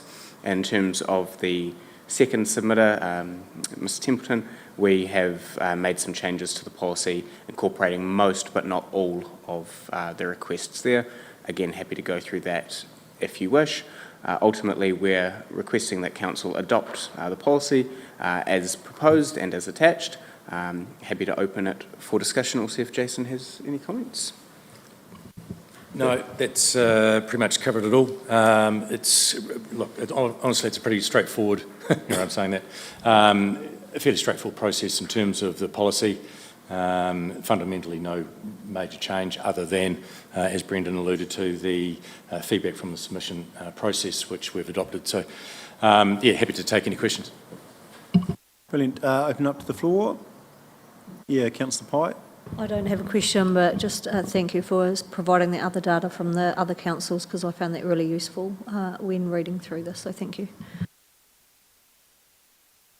No, all look pretty okay. Someone keen to move that? 1 and 2. Thank you, Councillor Burt. Councillor Booth. I put the motion. All those in favour, please say aye. Hence carried. Awesome. Thanks. Great collaboration, team. Appreciate that.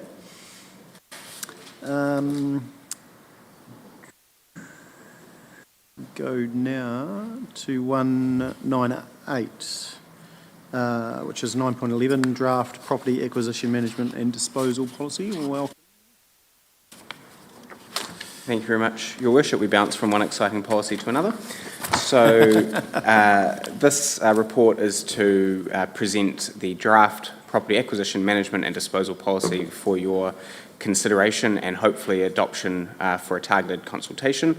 This policy would supersede the existing property management policy, which is attached for your reference. Effectively, and I'll make a couple of brief comments, but mainly take the report as read.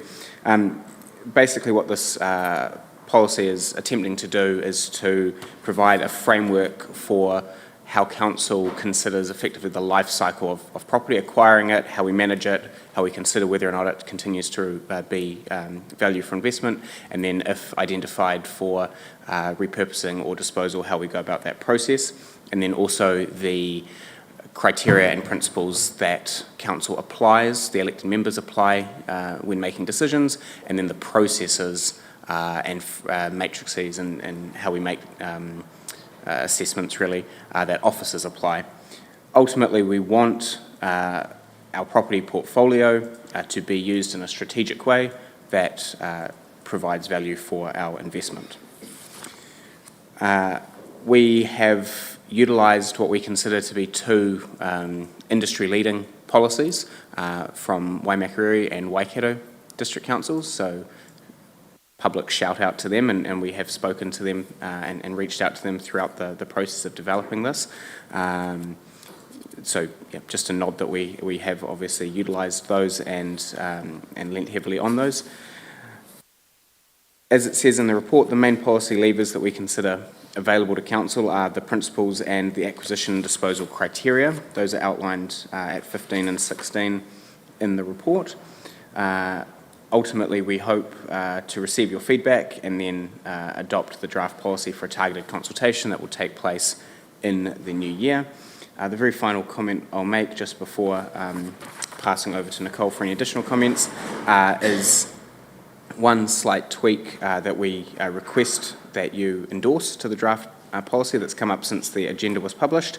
So noting, and this is a point under the other considerations, so 29 onwards in the agenda on page 198. It says there at point 31, it talks about the proceeds of sales will be prioritised to meet the cost of transaction to the property group, the activity owner, and any other applicable council units. It then states the balance will revert to council's general funds.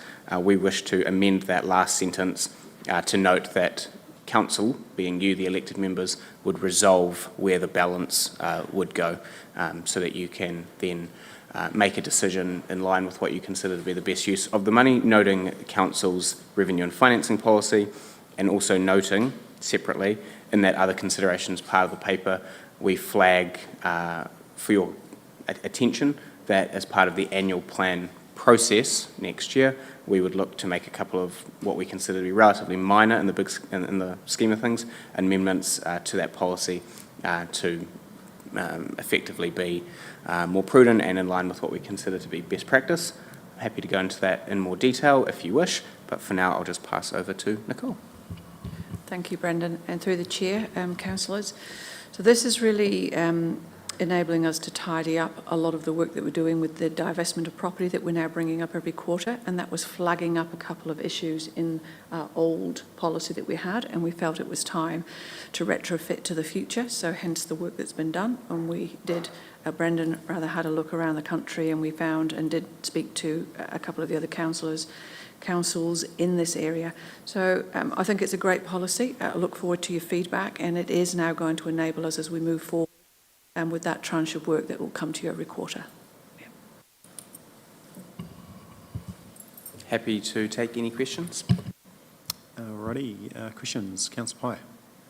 I have a few, sorry. Consultation. Did you consider whether we should consult with TDHL given their experience in property management, development? That was a suggestion that was thrown around. Happy to do that if you deem it necessary. One reason why I thought it may not be necessary in putting the report together was that TDHL deals with commercial property, whereas, as I understand it, Council's interest is to not deal with them on a commercial basis.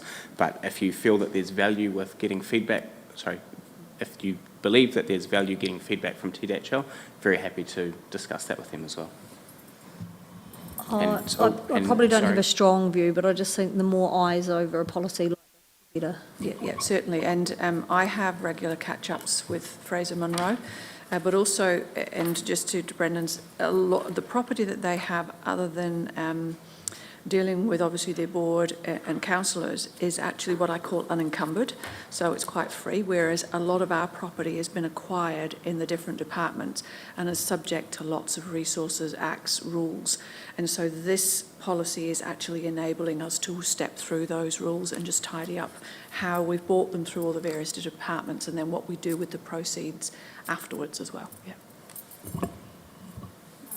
Speaking of proceeds, on page 201, at number 33, I just want to be clear that I understand what we are saying here. So it says that you recommend that we amend the revenue and financing policy to remove the explicit reference at 7.2 to property sale proceeds. So have you removed that from that list that then follows, or are you interchanging property sale proceeds and proceeds from asset sales? Sorry, did you say page 201? Oh, sorry, 201. 201, so... It says page 201.33. I might be looking at the wrong version of the agenda. I've got a different one here. The report here in my one ends page 199, and the current policy that we're looking to supersede starts on page 200. So I just want to check. Oh, sorry, it's in your report, not in the policy. Yeah, that list there. So yeah. sorry. That list there. Yeah.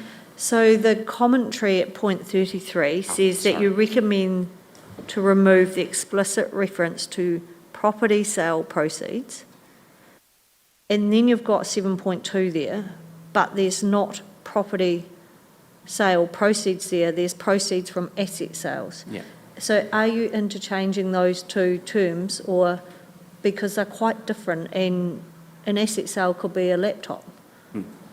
Yeah, so I'm happy to defer to Andrea if she's got anything to add here.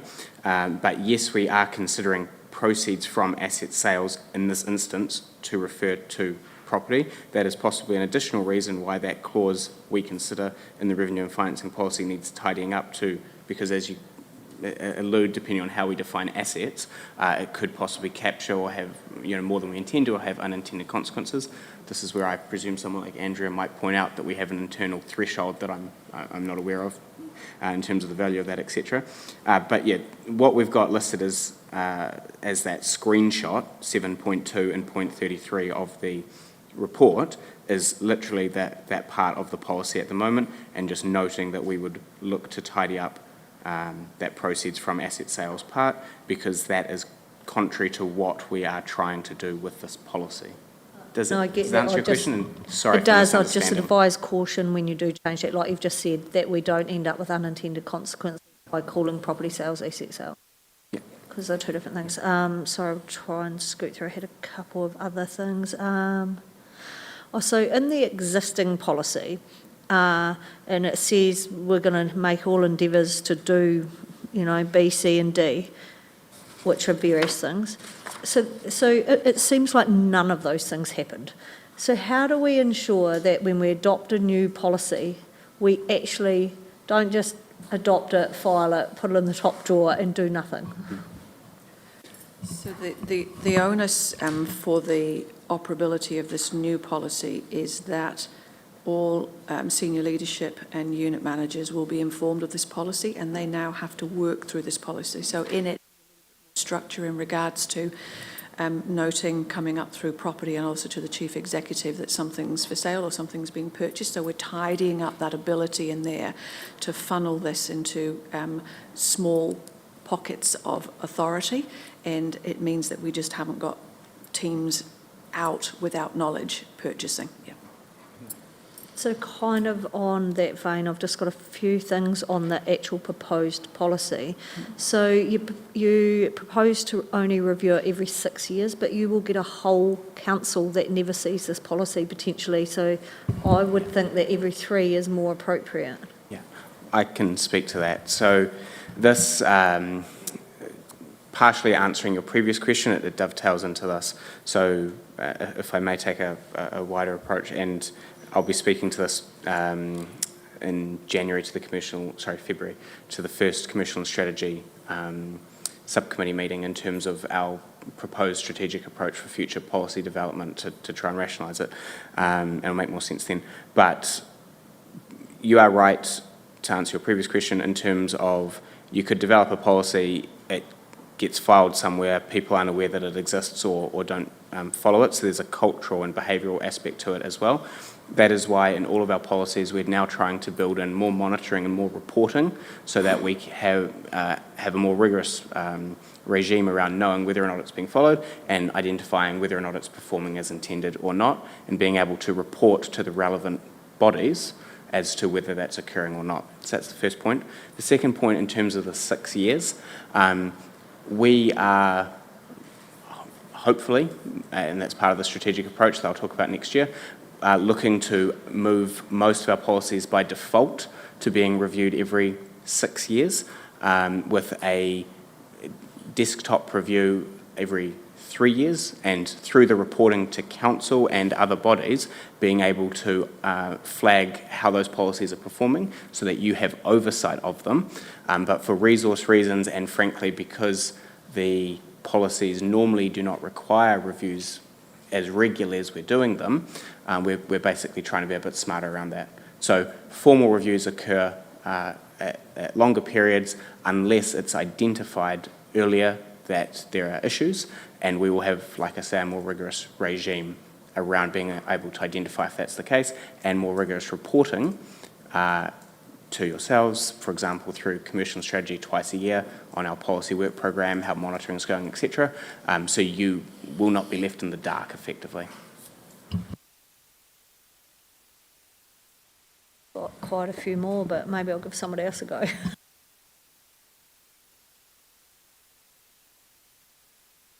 Just on page 110, Principle 6, iwi relationship. 210. Can someone explain practically how that works? Because I don't like putting in principles if we're not actually going to adhere to them, and I don't really know what that one means.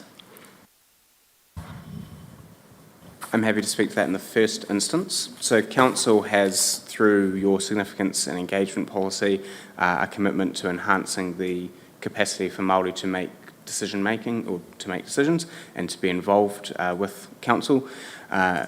In terms of how that works logistically, the Chief Executive or another member of SRT might be better placed than I to speak to that. But the idea is that through that principle we're giving effect to our role as a treaty partner. In terms of the logistics of that and how regularly we meet with Arowhenua, etc. I'm not aware of those exact details. The Mayor Chief Executive, someone else might want to speak to that. Thanks, Brendan. Understand the treaty obligations and, it's over the top of us, but this seems more specific when you talk about asset acquisitions and disposals. And I'm not sure.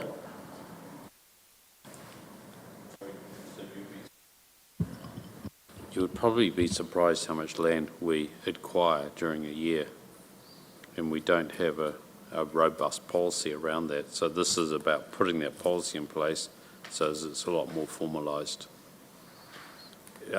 Disposal's probably not as common, but acquisition is quite common. But your Yeah, question, no, I understand that. What I'm asking is Principle 6, how does that practically take place on page? Someone help me before my... the question is it in practical sense actually going to happen? I doubt it. I doubt it is. So if it's not, then why is it there? Yeah.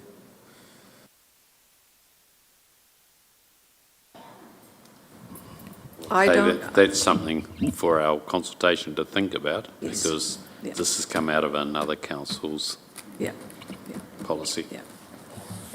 So again, it's, there is no, I don't have a formal sit down at all with local iwi, but it is something for you to contemplate. It doesn't have to be there if you feel that it's too explicit, or you can change this language, but it is something that other councils have been doing. So we've actually honoured that in regards to, as we said, the treaty. But if you feel, because there are formal processes if land comes up and we have to follow and through the Crown divestment, so then there's a formal process for that, but it's whether you would like to have any further involvement. So again, it is something... I think most of those properties, though, aren't going to tick those boxes, I would have thought. So the question is, have you got a principle in there for the sake of a principle? When it comes to the resolutions, we can take that out as far as the, if so be it, and make that amendment to the draft property, if you wish. Yeah. I guess if I'm sitting at Arowhenua reading that, it sounds like we're going to go out there whenever we want to purchase or dispose of a property, which isn't the case. Yes. So I'm just saying... And they, and they won't want us to either. They won't want to be involved either. And I get the treaty and, how it works, but that's quite specific within this policy. And I just don't know that it adds anything other than confusion. Yep, that's useful feedback. We could either remove it or amend it slightly to make it clearer what we intend there, which is effectively to... speaking off the top of my head, to honour our role as a treaty partner and to not act in ways that are contrary to our relationship with Arowhenua and the relationship and formalised arrangements that we have with them. Also, as noted, Arowhenua are proposed as one of the parties for the targeted consultation, so it'd be interesting to see what their view is on that and other aspects of the policy. I think it's... I think the wording is a bit ambiguous, and also the majority of the land we acquire is around either roading or water, and you're right. Yeah, would they really want to know?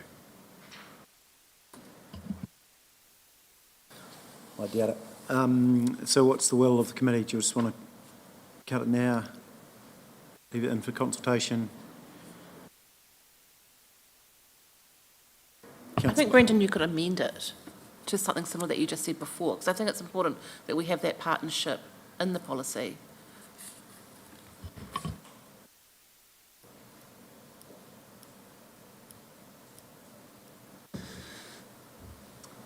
Sorry, Councillor Burt.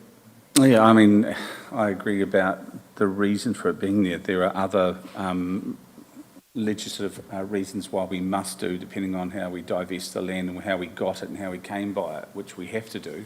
This is saying we're going to do it for everything, to have it there so that there's that sense that it might be. And the moment you put a policy in place and don't follow it, it can turn around and bite you where you don't really want it to. There has to be a reason why it's there, and it's not just because you're doing ticking a box to say we want a good relationship with them. Either they're part of that process for a legal or specific reason for us, than us to just have a general policy. Yeah, so you're saying those things are picked up in other legislation? Yeah, so what, yeah. I'd be comfortable with removing it, to be fair, out of the draft. Any further questions? Councillor Scott. You've got targeted consultation in there and Arawhenua and councils, community boards, but who are the other specific parties that will be consulted? Sorry, I may not have been clear before if I said others. At the moment in the report it's proposed to be just those 4. When we spoke to the other councils about it, we said, who did you consult with? Because it is mainly an internal operative document. Those councils said their community boards. We thought it would be valuable to extend that to Arawhenua. There's been the suggestion to include TDHL as part of that, and I'm not entirely sure where we landed on that. If you have a view that others, that it would be useful for others to also be involved in that, that would be be helpful for that to be raised. We're open to that. Mainly the reason why we propose it as a targeted consultation as opposed to an open consultation is that we feel that because of the level of significance and because of the level of contribution that different parties can make, it'd be more appropriate for it to be targeted, for us to go out and spend a little bit of time, for example, talking to the community boards about it to get their feedback, speaking to Arawhenua, etc., and being able to invest that time and resource to bring them up to speed with what the policy proposes and get their feedback. So I hope that answers your question. It's fine. We went from a policy that was 4 pages to a policy that is now 15. And I thought it was incredibly detailed, and I'm concerned that it doesn't have the flexibility that we need, right down to utilisation. And I just wondered, we seem to have gone from one extreme to the next, and yes, we've obviously copied and pasted from other councils, which is great, but did some thought go into, how we like to be enablers and flexible, and because I feel like now we have become very, this is how we're doing it.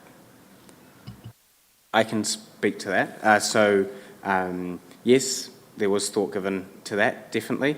The policy itself is 8 pages. The remaining second half is officer processes, basically, which aren't part of the policy, but we wanted to put it as part of it for you to have visibility and transparency as to how we intend to go about delivering it. We think that it is sufficiently flexible for our internal purposes.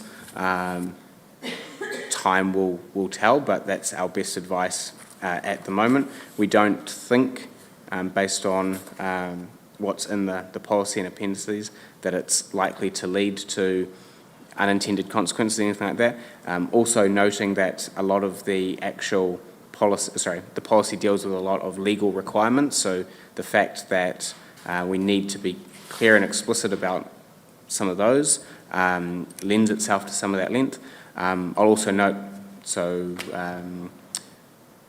Waimakariri's policy, if I recall correctly, was about 42 pages long. Waikato's was about 15 and didn't have some of these appendices, etc. So yes, we certainly took a knife to those. If you feel that there's material in the policy that you think doesn't add anything, then obviously happy to receive that feedback. That's what my concern was, is the assessment matrix was incredibly detailed, and let's hope it doesn't put a noose around a neck. Absolutely, and so noting that property assessment matrix, to be clear, Appendix 2, so that's an officer tool. In some ways it needs to be detailed so that there's a clear line as to whether or not something's we consider to be performing or not, but because it's part of an appendix, we can, as officers, amend that as necessary. We'll let elected members know that that's occurring. It won't happen in the dark. If we find that there's stuff there that's, for example, tripping us up, but that's at the discretion of Nicole as the property owner and the chief executive as well in terms of how that's operationalised. I think it would have been good to have this matrix 2 tranches ago, because we have done 2 rounds of this and we haven't really progressed, because someone comes out of the woodworks and says, my God, we can't sell that. So yes, I get that this matrix is good, but let's make sure everyone in the surroundings has actually looked at it, because we've come quite unstuck with that over the last 2 papers that we've been presented. I think this draft policy meets a lot more of the Local Government Act. Elliot might want to speak to that, whereas our previous one was silent on some of those things. So do you want to talk to that?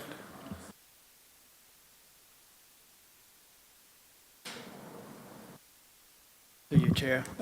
The Council has the authority to acquire and dispose of assets, and so what this policy is trying to do is to make sure that you've got the right evidence and material to make that decision. It's a governance tool for that purpose, and it's designed to give officers guidance and flexible in the form that it's an appendix form to generate that information for you guys to make that decision. So that's really what it's zeroing in on. And it's also got that full life cycle thing, which we didn't have before, and should over time develop a much more informative evidence base for you guys to actually make those calls about the property, and as is your prerogative. Cool. Yeah, Brendan. Just very briefly to Councillor Scott's point, you are exactly right. You know, this would have been helpful a couple of tranches ago, and that's the exact reason why we wanted to put something in there, to Elliot's point, to help inform you. The idea is that by implementing this policy, if indeed a policy like this is eventually what's adopted, it will build that that material, that resource, that information over time, and we also look to align this with eventually the 3-year LTP cycle, so that when you are making those long-term funding decisions, you have the information about the performance of your property portfolio there to help inform you, rather than it being more ad hoc or reactive, etc. Yeah. So I'll finish off my big long list. At point 4 for the scope, this is on page 208, it says that the scope includes council infrastructure and improvements. Do we mean that? Because then it goes on to say the policy does not extend to, and the last point there, the development, construction, and blah, blah, blah, and council infrastructure and improvements on a site. And so I was confused about what do we mean by that exclusion, and did we mean to include infrastructure in what I thought was a property acquisition management policy? That might actually be something we can tidy up that we've missed, or it's unclear potentially what exactly we mean by that.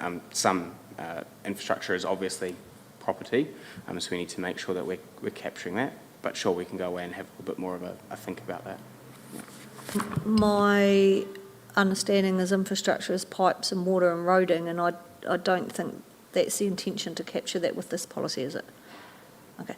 And through the chair, there is that interplay with the use of that language, and in this setting, infrastructure absolutely applies to the infrastructure department, but we find in a lot of property conversations, which is why we use the word vertical infrastructure as opposed to others, so we'll tidy that up to make sure that language is very explicit. Yeah.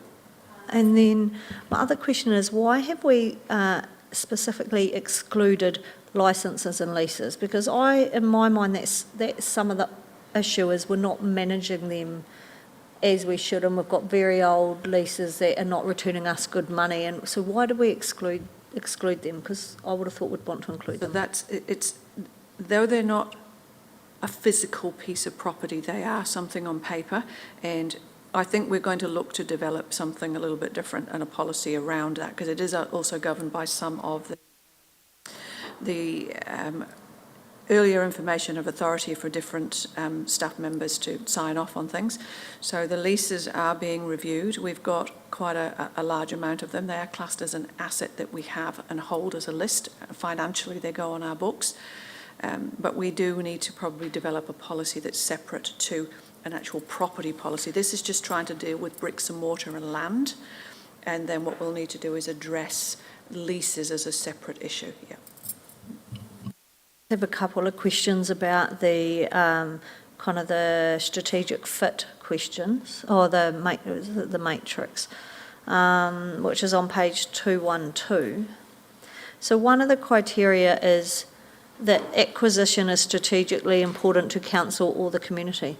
How do we propose we measure that? Because you can make anything you can say anything is strategic, really. So I just wondered how we measure that. Again, I think we will look to be more explicit, but our intent is that it is an item that is connected to the 3-year or the 10-year plan. We do have a lot of land and property that has been purchased in a 3-year cycle, and then we find that a change of councils or a change of direction, and then those buildings or that land are suddenly no longer. So we've really got to start to connect the strategic decision making to land parcels, and therefore when it comes up in these regular tranches each month and a review once a year of our property list overall, we're able to say, is this still strategically linked to, have we changed, therefore does it suddenly come up as an underutilised or an asset that now is no longer being connected to a strategic decision. So it's trying to tidy up. So that's the intent of the strategic fit. The intent of it, but you see lots of people say, oh, this is a strategic asset. And if I can add to that answer, two things. Firstly, that is why there is, through the processes outlined in Appendix 1 and 3, that is why there are multiple steps, checks, etc. So, for example, a activity owner would utilise that matrix that would get checked, for example, by Nicole and her team to ensure that there's consistency across council. Ultimately, if it was coming to the elected members for acquisition or disposal, that would be presented to you as part of a business case, etc. So there would be multiple steps to be able to check that. So those are my couple of points on that. So, sorry, just to clarify that a little bit more through the chair. So the key to the actual strategic is actually going to be that once a year check, that review through the senior leadership team to say, are these assets that sit with you, whether they're the vertical property land, are they still linked to strategy? Can you please explain that? And then that's a report that can come up once a year. So we're trying to get a little bit more in how we're managing all of these land and building parcels, and that they are linked, and we can demonstrate that to you. So this is the beginning of that maturity of policy and putting all of those sort of actions in place. That probably answers my next question, which is around criteria 2, that says it's in the long-term plan or annual plan. It would be very uncommon for anything to be acquired or disposed of outside of those. But if you look at what's happened when this council has come in, that's not the case, and I just want to make sure we're not tying ourselves tightly to what's in the long-term plan and annual plan. Exactly, giving you that opportunity once a year to review. As things do change during the year, we can flag it up during those quarter reports, and then you can actually make some decisions and review outside of a yearly process or the LTP. Yeah. It's got one more, sorry. At page 213, number 36, I just don't think that actually makes sense. So what is it actually saying? It just says disadvantages of not proceeding with an acquisition. There is a risk of the acquisition opportunity being lost or rendered unsuitable for intended use. Priority will be given where no alternatives available. So I think I'm trying to remember what I was thinking there when I read it. Maybe I could make a couple of remarks around that. Maybe it's the heading that I didn't know if it made sense. Possibly. Lots of opportunities, I'm sure, for us to tidy up wording and intention. What that really is trying to get at is us to consider the opportunity cost of that. Through the chair, I can give you an example of something like that now, but land and parcels that were, say, purchased for the Theatre Royal and the Heritage Precinct, and then we've ended up with a Chinese garden building next door, and then the Criterion, etc. So there's an opportunity that could have been missed at that time because of the planning that was going on. But now that we look at that, there are buildings that could be surplus to requirements. So you sort of, it's just given that flexibility to think, is this an opportunity lost? Do we actually need this? It's a step to actually go, are we really, is this fitting our criteria, and do we want to do this going forward? My question, just following on from Councillor Pye, around the exclusion of licences or leases. If you exclude those, how does that fit in with your return on investment? Because, which is in your matrix. So when you're analysing or you're doing your assessment and you're looking at the return on investment, if it is a building that has a lease or a licence, then that's how you establish the return on investment. So I'm still confused why we would exclude. Most of our properties are probably have a lease arrangement on them.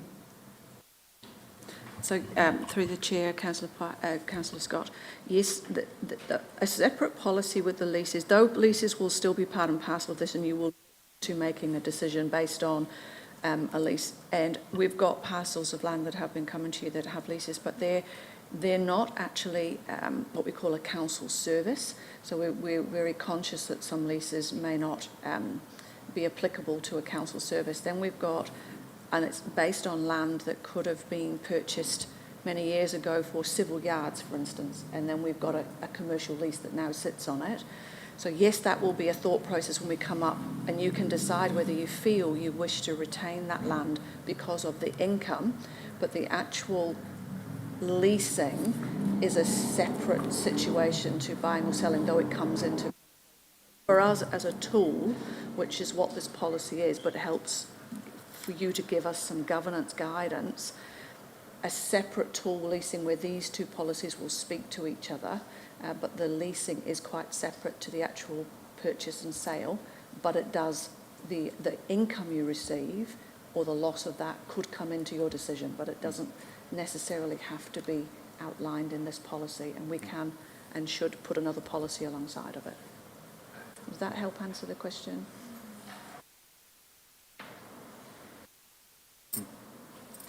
We might have to think that through a bit more, because sometimes a lease on a property is a deemed purchase. So we need to think that through. And a leasing and licence policy could be quite broad, because you lease all sorts of things, cars and computers and so forth. So we need to think. I think you need a policy for that, but as it relates to property, I'm not, as in land, I'm not sure. Need to think that through. That's right. Certainly, we'll review that and come back with some further commentary around the advantage or disadvantage of it being in this policy. Certainly, we can do that for you. Yeah. Well, any further questions? The wonderful thing is this is a draft policy, so we'll have another crack at it. And some targeted consultation, which is great. We're going to take us now to nothing further from the officers.